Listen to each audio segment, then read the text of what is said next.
اگر آپ solar panel لگوانے کا سوچ رہے ہیں تو ان بادلوں کی طرح آپ کے لیے بھی بہت بری خبر ہے۔ وفاقی حکومت کی پاکستان میں نیٹ میٹرنگ پالیسی میں تبدیلی کے بعد حکومت نیٹ میٹرنگ صارفین سے بجلی 27 روپے کی بجائے 10 روپے فی یونٹ میں خریدے گی۔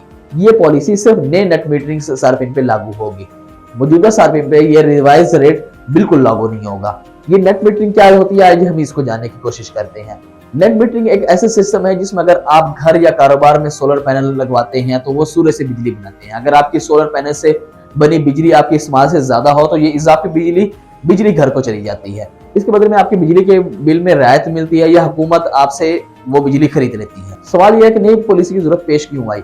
حکومت کا موقف ہے کہ نیٹ میٹرنگ صارفین کی تعداد میں تیزی سے اضافے کے باعث بجلی کے دیگر صارفین پر اضافی بوجھ پڑ رہا تھا۔ وہ ایسے کہ حکومت کو بجلی پیدا کرنے والی کمپنیوں کو فکس کیپیسٹی پیمنٹ کرنی پڑتی ہے، چاہے بجلی استعمال ہو یا نہ ہو۔ اس وجہ سے جب نیٹ میٹرنگ صارفین گرڈ سے بجلی کم لیتے ہیں تو یہ بوجھ باقی صارفین پر منتقل ہو جاتا ہے۔ حکومت کے مطابق دسمبر 2024 تک نیٹ میٹرنگ کی وجہ سے بجلی کے دوسرے صارفین پر 59 ارب روپے کا اضافی بوجھ پڑا، لیکن اس فگر پر تنقید بھی ہو رہی ہے۔ سابق فائنانس منسٹر مفتاح اسماعیل کا کہنا ہے کہ یہ نمبر اتنا زیادہ نہیں ہے۔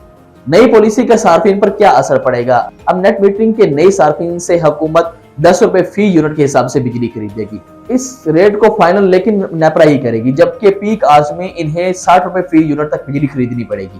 اس سے نیٹ میٹرنگ کی حوصلہ شکنی ہوگی اور صارفین کے لیے سولر پاور کو گرڈ سے منسلک کرنا کم فائدہ مند ہوگا۔ پرانے صارفین پر فی الحال اس کا کوئی اثر نہیں پڑے گا کیونکہ ان سے بجلی 27 روپے فی یونٹ پر ہی خریدی جائے گی جب تک پاور کمپنی کے ساتھ ہونے والے معاہدوں کی مدت ختم نہیں ہو جاتی۔ سولر سسٹم لگوانے پر تقریباً 10 سے 15 لاکھ روپے تک کا خرچ آتا ہے اور وہ پرانی پالیسی کے تحت کنزیومر کو یہ امید تھی کہ پیسے جلد از جلد پورے ہو جائیں گے۔ پاکستان میں نیٹ میٹرنگ کا رجحان اس وقت بڑھا جب بجلی مہنگی ہونے لگی اور لوڈ شیڈنگ کا مسئلہ شدید ہو گیا۔ ماہرین کا خیال ہے کہ لوگ اس پالیسی کے بعد آف گریڈ سسٹم کی طرف منتقل ہونا شروع ہو جائیں گے۔